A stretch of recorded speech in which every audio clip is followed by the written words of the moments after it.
구약성경 출애굽기 8장 20절에서 24절까지입니다. 우리 같이 한 목소리로 함께 읽겠습니다. 여호와께서 모세에게 이르시되 아침에 일찍이 일어나 바로 앞에 서라.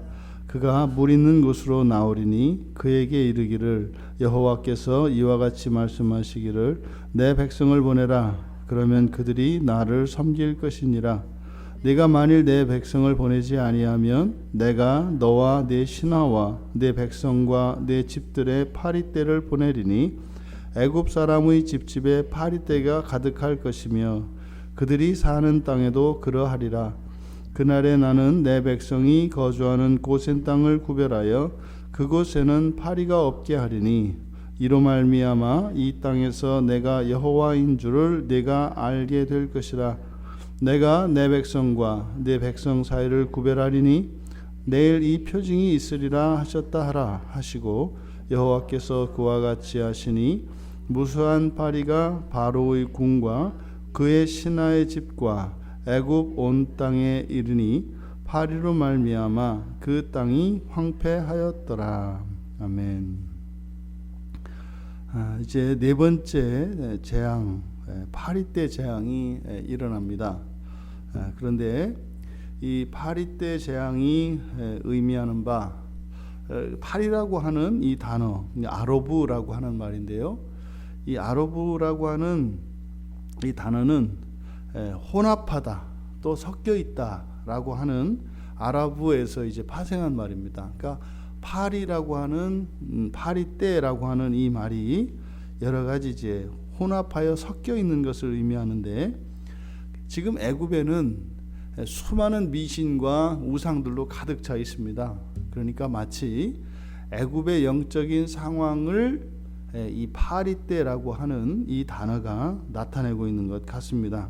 그러니까 지금 애굽의 상황이 이렇게 만신전이 되어 버려서 이렇게 파리떼와 같이 온갖 미신들이 한데 뒤섞여 있는 애굽, 그 애굽을 상징하는 이 파리떼는 전혀 유익이 되지 않는 대표적인 해충입니다. 이게 타락하기 전에는 이 파리가 도대체 뭐 했었는지는 모르겠지만 정말로 이 파리는 아무런 유익을 끼치지 않는 그런 해충입니다. 먹이가 되는 건 있겠네요. 제비나 뭐 이런 다른 동물들의 먹이로서 그 기여는 하겠네요. 이 사실 애굽 사람들이 섬기는 이 미신, 이 우상들이 이 파리와 같죠.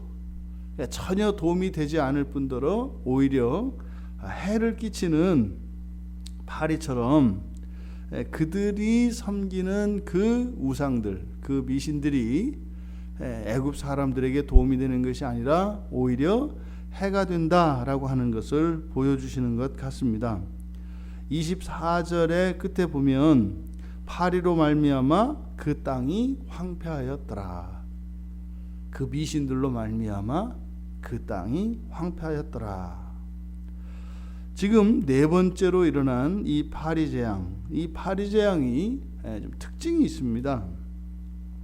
첫 번째로는 여호와께서 모세에게 아침 일찍 일어나서 바로 앞에 서라 라고 한 이것이 지금 이곳에서 나타나는데 이것은 지금 바로가 그 나일 강가에 섰을 때 나일 강가에 있는 바로를 만나러 갈 때 10가지의 이 재앙 가운데 유일하게 강가에 서 있는 바로를 만날 때에만 아침 일찍이 일어나서 만나라 라고 말씀을 합니다. 근데 우리가 앞서 살펴보았던 것처럼 바로가 나일강에 가는 것은 제사를 드리는 것을 의미하는 것으로 이제 학자들이 추정을 합니다. 그러니까 바로가 강가에 있는, 다시 말해서 바로가 제사 드리는 시간인데 그것은 미신을 섬기는 자칭 신이라 자처하는 바로가 인정하는 신이 그러니까 나일강 신인 거죠. 그래서 아침 시간을 구별해서 그 나일강 신에게 제사를 드리는 그 자리에 가서 만나라는 겁니다. 그러니까 바로가 섬기는 신과 함께 모세에게 바로가 그가 섬기는 신과 함께 있는 그 자리에 가서 만나라는 거죠. 두 번째로 여기서 이제 파리떼의 재앙, 이것은 지팡이를 사용하지 않습니다. 지금 모세를 통해서 하나님께서 이적을 일으키시는데 이제부터는 앞에서 세 가지 재앙에는 지팡이를 사용합니다. 근데 여기는 이제 지팡이를 사용하지 않습니다. 단지 여호와의 말씀만으로 여호와의 능력을 보여주십니다. 그리고 앞에 세 가지 재앙은 사람을 괴롭게 하는 거였습니다. 사람들을 힘들게 하고 사람을 괴롭게 하는 것이었는데 지금 여기서는 24절에 나와 있는 것처럼 땅을, 그 재앙이, 그 저주가 임하는 것이 땅이 됩니다. 그래서 이 재앙의 규모가 훨씬 커진 것을 나타낼 수 있습니다. 그 다음 세 번째로 이 파리떼 재앙은 이스라엘 백성과 애굽 사람들을 구별합니다. 앞에 일어나는 것은 모두에게 동시에 일어나는 사건이었습니다만 이제 이 파리떼 재앙에서부터는 애굽 백성들에게만 일어납니다. 여기에 23절에 내 백성과 내 백성 사이를 구별하리니, 공교롭게도 이게 로마서에서 어제 우리가 살펴봤던 그 디아스톨레라고 70인역에서는 번역을 해요. 그 디아스톨레라고 하는 것이 분리, 분열을 나타낸다고 말씀을 드렸지 않습니까?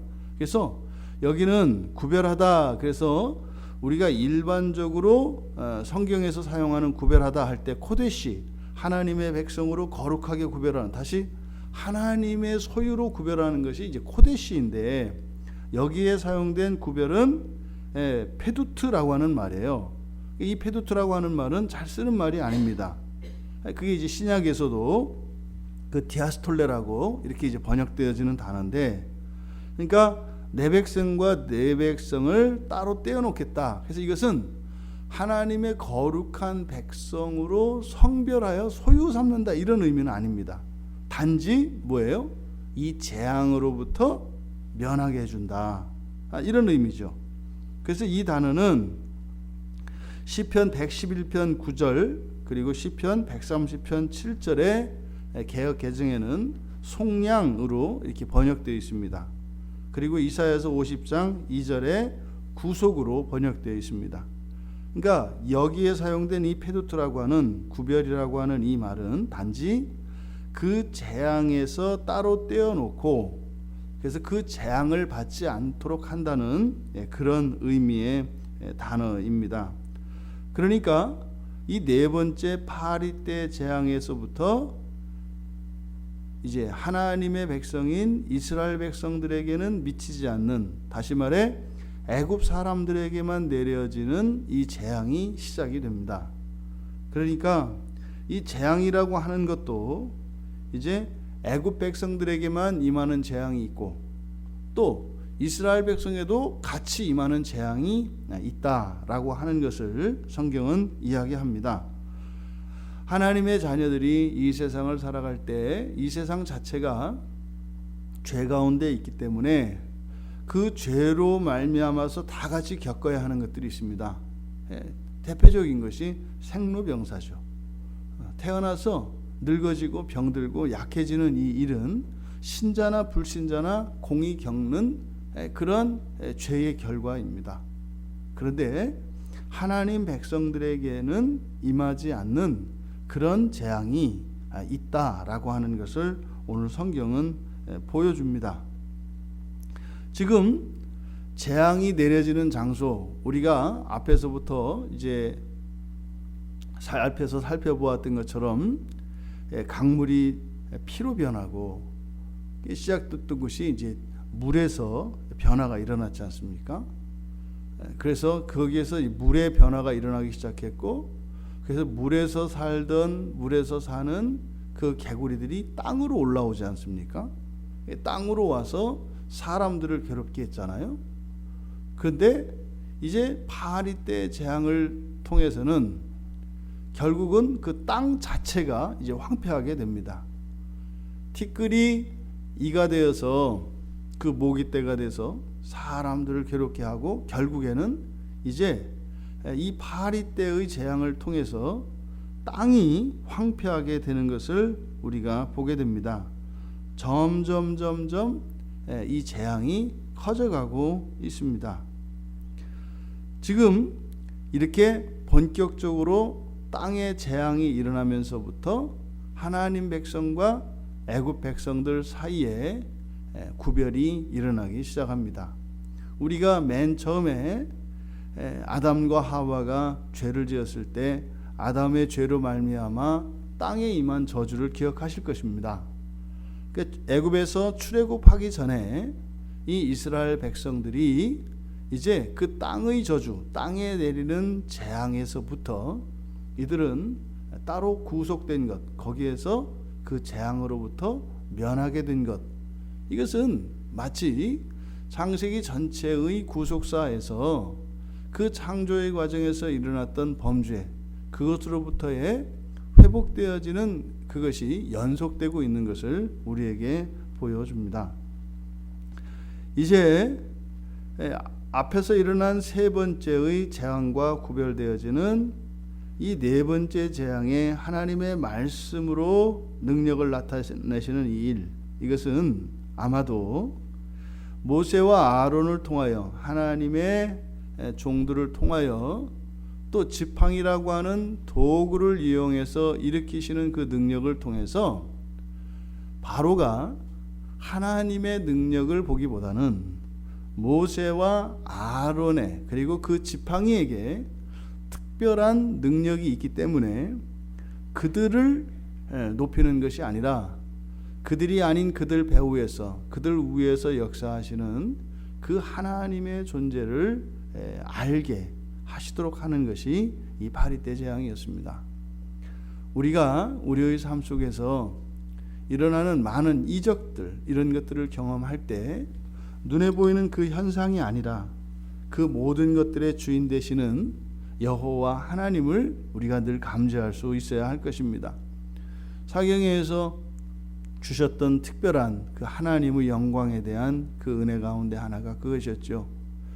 우리가 이렇게 지극한 존재로 여기는, 우리가 하나님이라고 여기는 그 존재가 참 하나님이 아니라 그런 전지전능한 능력과 권세를 가지고 있는 그 일을 행하는 천사들을 마치 우리가 하나님으로 착각할 수 있다라고 하는 사실이었습니다. 하지만 모든 초월적인 능력 그 위에 계신 분이 하나님이신 것이죠. 그러니까 지팡이를 사용하지 않고 하나님의 말씀만으로 이 재앙을 일으키는 사건을 통해서 하나님을 바로에게 알게 하시려고 하는 것입니다. 그 땅은 황폐해졌습니다.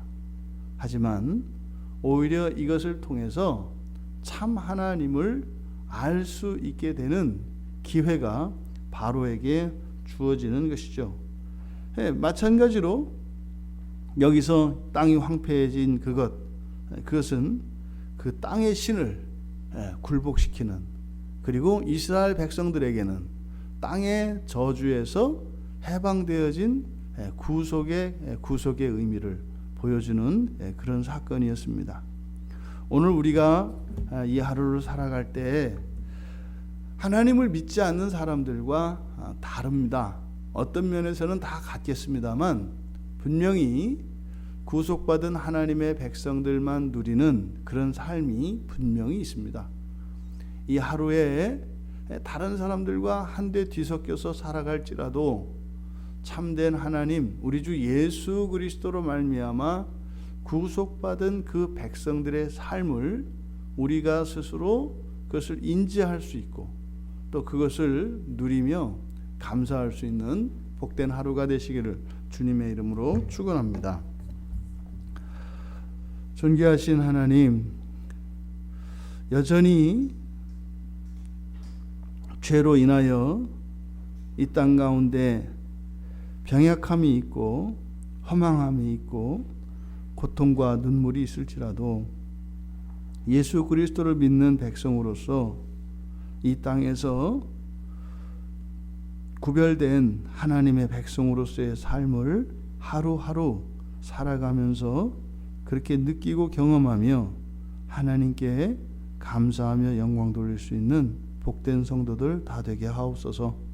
감사하며 예수님의 이름으로 기도하옵나이다. 아멘.